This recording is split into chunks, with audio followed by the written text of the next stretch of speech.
साजी India team computer institute में आपका स्वागत है। ट्रैम में आपके पास काफ़ी सारे ऑप्शंस हैं अवेलेबल हैं। स्क्वायर, टाइट, थ्रू, जिस तरह का ऑप्शन आपको चाहिए वैसा क्लिक कर दें। जैसे मैंने टाइट पे क्लिक किया तो टाइट इमेज अवेलेबल हो गई।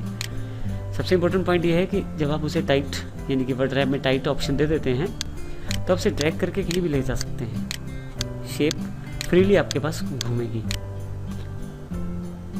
देखिए हमारे पास 2 क्लिप आर्ट इंसर्टेड हैं। अगर हम ध्यान दें तो हमारे पास पिक्चर्स टूल्स हेड के अंदर फॉर्मेट टैब अवेलेबल हो गई है, जिसके लेबल में काफ़ी सारे ऑप्शंस अवेलेबल हैं।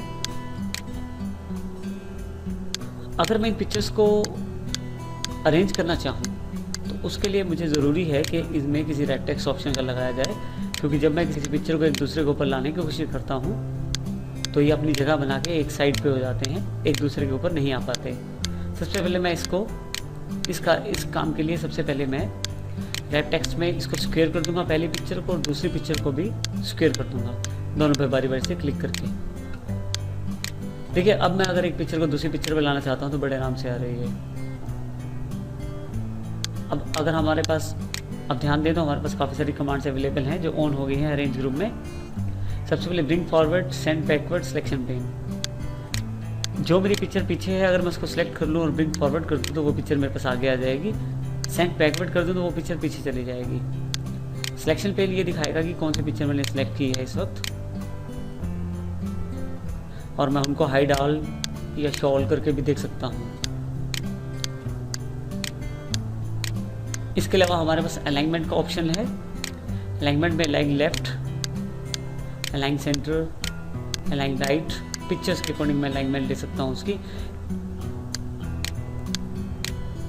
अलाइनमेंट लेफ्ट करें तो पिक्चर लेफ्ट में, सेंटर में, राइट साइड पे ले आएगा। इस तरह से बाकी ऑप्शंस भी अवेलेबल हैं इसमें बहुत सारे।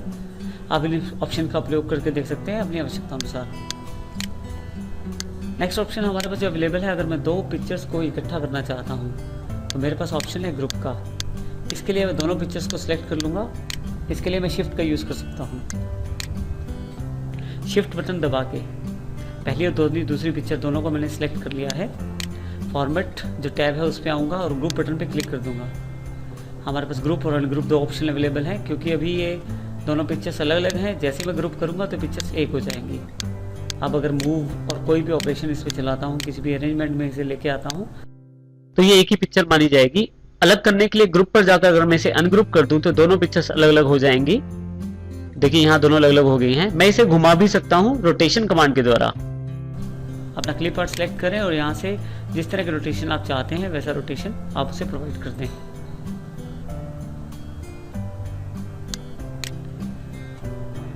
नेक्स्ट सेगमेंट है क्रॉप का। अगर मैं किसी पिक्चर का कोई भाग काट के अपने पास रखना चाहता हूँ या छोटा करना चाहता हूँ पिक्चर को, तो क्रॉप ऑप्शन अवेलेबल है। क्रॉप पे क्लिक करें। पिक्चर को काटने के लिए साइड पर छोटे छोटे क्रॉप हैंडल्स अवेलेबल हो जाएंगे। ये देखिए यहाँ पे क्रॉप हैंडल हमारे पास अवेलेबल है हर तरफ। इन क्रॉप हैंडल्स को यदि मैं अंदर की तरफ या बाहर की तरफ खींचता हूँ तो अपनी रिक्वायरमेंट के अकॉर्डिंग मैं पिक्चर को छोटा बड़ा कर सकता हूँ। जैसे देखिए मैंने पिक्चर को थोड़ा सा छोटा करने की कोशिश की है साइज में। जैसे ही मैं इस पर डबल क्लिक करता हूँ या बाहर क्लिक करता हूँ तो मेरे पास ये पिक्चर क्रॉप होके अवेलेबल हो जाता है। यहाँ से मैं पिक्चर की हाइट विड्थ भी सेट कर सकता हूँ। पिक्चर सेलेक्ट करें और उस पर आप अपने अकॉर्डिंग हाइट और उसकी विड्थ सेट कर दें। तो जो हाइट और विड्थ आपने ली है उसके अकॉर्डिंग आपकी पिक्चर आपके पास अवेलेबल हो जाएगी। ये हमारे साइज ग्रुप्स के अंदर के ऑप्शन थे। इलस्ट्रेशन जो आपका ग्रुप है उसमें लास्ट ऑप्शन हमारे पास अवेलेबल है स्क्रीनशॉट का। किसी भी तरह का स्क्रीनशॉट हम इंसर्ट कर सकते हैं अपने डॉक्यूमेंट में। स्क्रीनशॉट पे जाएं, क्लिक करें, स्क्रीन क्लिपिंग पे क्लिक करें। नॉर्मली आपके ये विंडो की जो बाय डिफॉल्ट डेस्कटॉप पे स्क्रीन है उसको सिलेक्ट कर लेगा। जिससे उसको स्क्वायर बॉक्स में सिलेक्ट करें या रेक्टेंगुलर बॉक्स में सिलेक्ट करें, वो स्क्रीन आपकी पिक्चर में इंसर्ट हो जाएगी डायरेक्ट। नेक्स्ट ऑप्शन हमारे पास अवेलेबल है वो लिंक्स ग्रुप में है। इंसर्ट टैब के जो लिंक्स ग्रुप है उसमें हमारे पास 3 ऑप्शन अवेलेबल हैं, हाइपरलिंक, बुकमार्क और क्रॉस रेफरेंस। हाइपरलिंक का अर्थ है किसी दूसरी फाइल से लिंक करना, किसी टेक्स्ट को किसी दूसरी फाइल से लिंक कर देना। जैसे कि मैंने इस जो मेरे पास ये टेक्स्ट लिखा हुआ है इसको सिलेक्ट करता हूँ, मैं हाइपरलिंक पे क्लिक करता हूँ ये मुझसे मेरी फाइल का नाम पूछेगा जिससे मैं लिंक करना चाहता हूँ। जहाँ मैंने अपनी फाइल रखी हुई है उस जगह का एड्रेस देकर और उस पर्टिकुलर फाइल को सिलेक्ट करके मैं ओके कर दूंगा। तो देखिए ये ब्लू कलर का हो गया है, इसका मतलब कि हमारा लिंक तैयार है। आप अगर माउस लेके जाएं तो आपको ये बताएगा तरीका कैसे आप लिंक को खोल सकते हैं और उस फाइल की लोकेशन क्या है। तो आपको खोलने का तरीका है कंट्रोल+क्लिक। आप कीबोर्ड पे कंट्रोल की दबा के रखें और माउस के साथ इस टेक्स्ट पे क्लिक करें। जब आप हाइपरलिंक पे क्लिक करने के लिए माउस लेके जाते हैं तो उसका आकार हाथ के आकार जैसा हो जाता है, जैसे देखें। अब अगर इस पे मैं क्लिक करता हूं तो वो फाइल जिससे आपने लिंक किया था फाइल आपके सामने आ जाएगी। तो इस तरह से हम हाइपरलिंक जनरेट कर सकते हैं एक फाइल से दूसरी फाइल को लिंक करने के लिए। एक खास बात, जब भी आप किसी हाइपरलिंक को क्लिक करते हैं तो उसका कलर चेंज हो जाता है। जैसे आपका जो ब्लू कलर था वो अब थोड़ा सा कलर चेंज हो गया है उसका। इसका मतलब ये हुआ कि ये आपको ये जानकारी दे सकता है कि इस हाइपरलिंक पे आप पहले से क्लिक कर चुके हैं। लिंक्स पे जो नेक्स्ट ऑप्शन हमारे पास अवेलेबल है वो है बुकमार्क का। बुकमार्क में आप ये याद रख सकते हैं कि आप कौन सी लोकेशन पे थे या कौन सी जगह पे थे अपने डॉक्यूमेंट में। जिस जगह या जिस प्लेस को याद रखना चाहते हैं, जिस टेक्स्ट को याद रखना चाहते हैं उसको सिलेक्ट कर लें। बुकमार्क ऑप्शन पे जाएं, बुकमार्क का टाइटल दें और ऐड कर दें। नेक्स्ट ऑप्शन में याद रखना चाहता हूँ थोड़ा सा नीचे आके, जो ये इंपॉर्टेंट सेगमेंट है, फिर से बुकमार्क, इसे मैं सेकंड नाम दे देता हूँ और ऐड पर क्लिक करता हूँ। इस तरह से मैंने अपनी फाइल में 2 बुकमार्क दे दिए। अब किसी भी जगह पे मैं जाके या किसी भी लोकेशन पे फाइल पे जाके मैं बुकमार्क दोबारा खोल के जो मैंने बुकमार्क के लोकेशन सेट किए थे या बुकमार्क के जो नाम सेलेक्ट किए हैं, आप 2 ऑप्शन चला सकते हैं, नाम या लोकेशन। आप फर्स्ट नेम पे आके यानी कि जो आपका पहला नाम है उस पर गो टू का क्लिक कर दें तो आप उस जगह पे चले जाएंगे जो आपने पहला बुकमार्क सेट किया था। इसी तरह से दूसरे पे क्लिक करके गो टू करेंगे तो दूसरे पे चले जाएंगे। आप अगर चाहते हैं कि बुकमार्क हटाना तो डिलीट दबा दीजिएगा, आपका बुकमार्क वहाँ से हट जाएगा।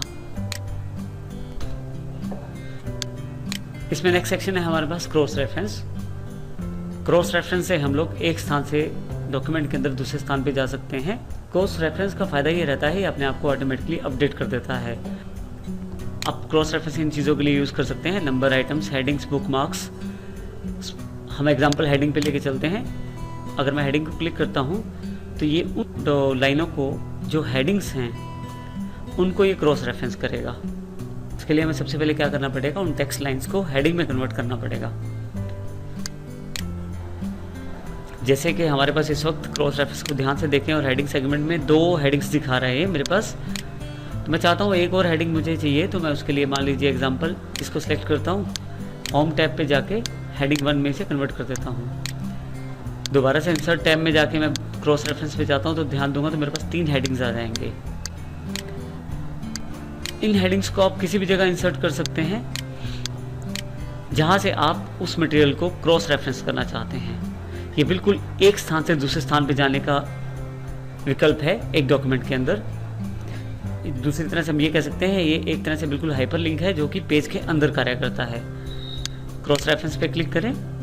मान लीजिए यहाँ पे इस हेडिंग को क्लिक करके इंसर्ट करना चाहता हूँ और इसको मैं क्लोज कर देता हूँ। यहाँ इसके साथ ही मैं लिख देता हूँ